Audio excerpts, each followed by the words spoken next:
Hello, back to Bachi's Chronicles. So I cut it off on the last one because it was getting too long. I don't want to make the videos too long, bore you guys.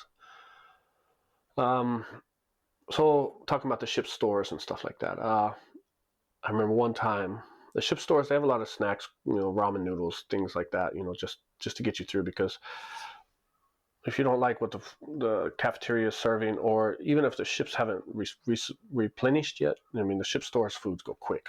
There'll be nothing in there if there's weather's too bad to replenish, or we're going to pull into a port and they just put it off. So you kind of got to get everything quick. So usually when we pull out to sea, I really didn't like the ship's food, because there's like a virus that's going around. I found out later it was in the water tanks, not in the food, but there was a virus that would go around. It's like a 24-hour virus. You would just basically, from both ends, you were just going hard for 24 hours. And it sucked. I got it one time, and that was when I ate the ship's food, so I thought it was the ship's food. So anyway, when I'd pull out to sea, if we were out for 35 days, I would buy like 35 cups of ramen noodles and like soba noodle things, and I would eat one a day. Snacks here and there. And bread. I eat a lot of bread. I love bread. So, and plus we were training at the gym all the time, and just, I just dieting. I just didn't need to eat a lot. I was never a big eater. So pull out to sea, 35 days, 35, 40 ramen noodles, stuff my rack full of them, and that's what I would live off of when I was hungry and have a noodle. And then, of course, some people would be like, hey, can I get some noodles? I'm hungry, or, I didn't get to eat today, or they're in watch, so I give them the noodles. So I remember one time I was running low on noodles, so I went to the ship's store, and they had nothing. I guess we hadn't got a resupply in a while. So I'm looking around, and there's some Reese's peanut butter cups, some chips, and some other just generic stuff. So I get some Reese's peanut butter cups and grab some bread later from the lunchroom, and the cafeteria, maybe a fruit, maybe an apple or banana or something. So I go down to where our office is downstairs below, like the decks, and we had two. The armor was upstairs, and the other office was that handled the sprinkler systems downstairs. So I'm down there eating, and I wasn't eating yet. I was sitting at the desk, and in front of me is one of my bosses, and he's talking. It's closing time, and basically we're done for the day. We're out to sea, so you're never done, but you're just like, you don't want to go to the berthing and just sit there, because there's not like a huge lounge space. It's just a few chairs. So you kind of find a place to go to get away from everything. And the weather was cold, or I would have been outside on the sponson just chilling. But anyway, I'm sitting there, and we're talking, and we're all just laughing and joking and talking. And I open up the Reese's peanut butter cup, and I noticed that on top of the cups are like powdery, like chocolate powdery. And I just thought maybe it was old or something, like little dots on top of it.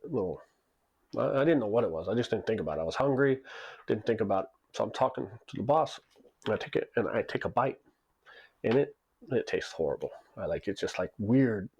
And my boss looks at me, and he kind of gets like really close, and he's like, what is that? And then he just pukes, just throws up. What it was little maggots, I guess, had dug their way into the chocolate. So that's what the holes were. They weren't maggots, they were like little worms, like I don't know what you call them, like grub worms, but they're miniature. And they dug into that was the dots on top of it. It was little holes. Inside was basically eaten. There was nothing in it but just those worms. It was just full of maggots. So when I bit into it, I guess I had some little worms on my lip. So sorry if you have a weak stomach. Well, my boss at the time, he threw up. And then when he threw up, everybody else started throwing up. I looked down, and I got maggots just crawling out of the other cup thing that I had. That's how I realized what it was. I spit it out. Too late, probably. And that was the last time for like 7-8 years. I couldn't eat a Reese's peanut butter cup. Some of you are probably saying, how do I eat one now? But I just loved them, so I forced myself to get over it. That was the ship's store.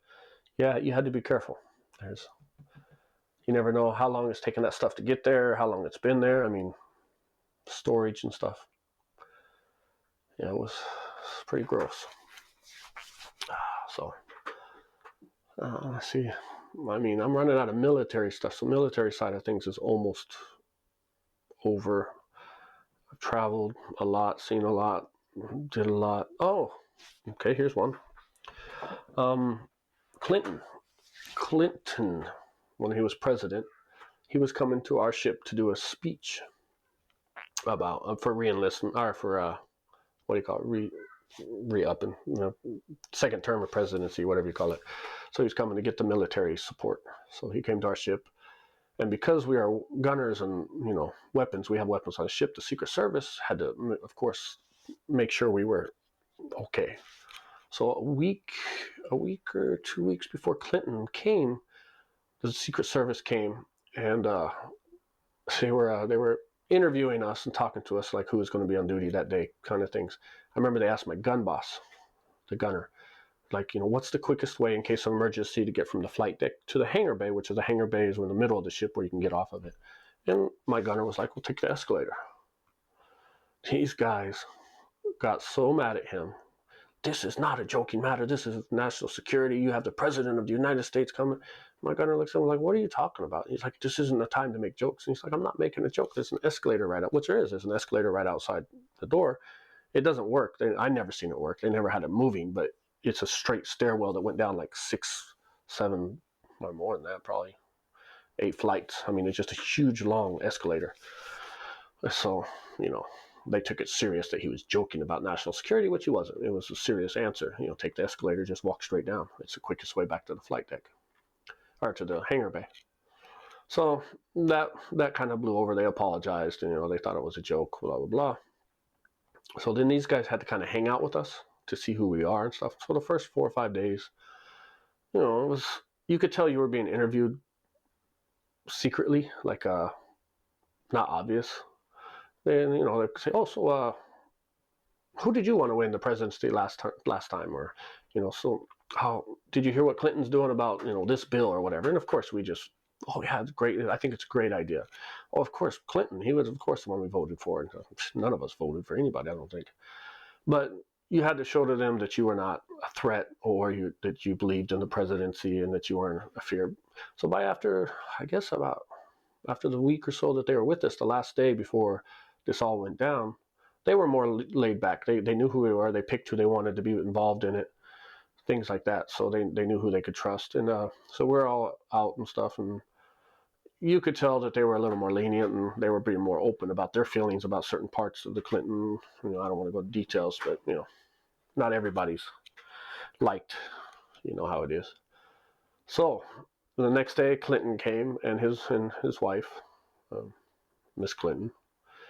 They came. They got off the helicopter. You could tell she was probably hungover because she acted like she was hungover. And he came and he greeted all of us and said hello and shook hands and thank you, kind of thing. So besides that,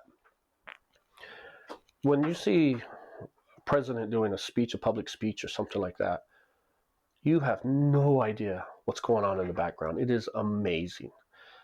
They have so many eyes watching, and so many people that you don't even know are involved. It was a learning experience I mean, it could be a movie. I know they have a lot of movies, but they have people walking around the crowd looking at people that look suspicious, acting suspicious, or reaching for something. And then they have 20 snipers. I mean, literally snipers on every building with scopes on people. And they'll just be like, blue jacket, red hat, reaching into his back pocket. And then you'll hear sniper 1, clear, sniper 2, foul, which foul or whatever means can't take the shot because something's in his way. So sniper 1 clear, sniper 2 foul, sniper 3 foul, sniper 4 clear, sniper 5 clear, sniper 6 clear, and they just go down the list. Everybody sounds off.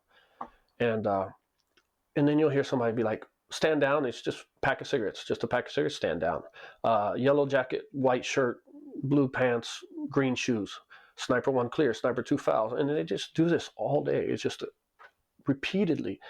If how many people that they have 4 or 5 sniper scopes on them at the time is just crazy.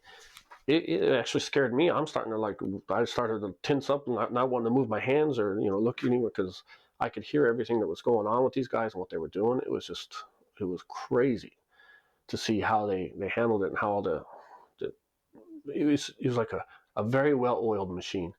But if one guy made the wrong move, it would have been a mess. So next time you see some of those presidential or something like that, that's what's going on. they're watching you. They're seeing who reaches for something, who moves slow, whose jacket is bulgy, whose jacket is puffy, whose jacket, who's, it's a hot day, why are you wearing a big light jacket, or, these type of things that stands out to them, and they got their sunglasses on purposely so you can't see their eyes, so they can't see who you're looking at. And, when they do this or they do this, they're talking, they're telling something, and you have about 4 laser beams on you, so be careful. I can't believe there's not been a mistake where somebody was taken out by accident because they pulled out a cell phone case that looked like a gun handle or something. It's crazy. So, but that was cool. Got to take care to see that world. And I was going to, when I got out of the Navy, go back and try to join the Secret Service.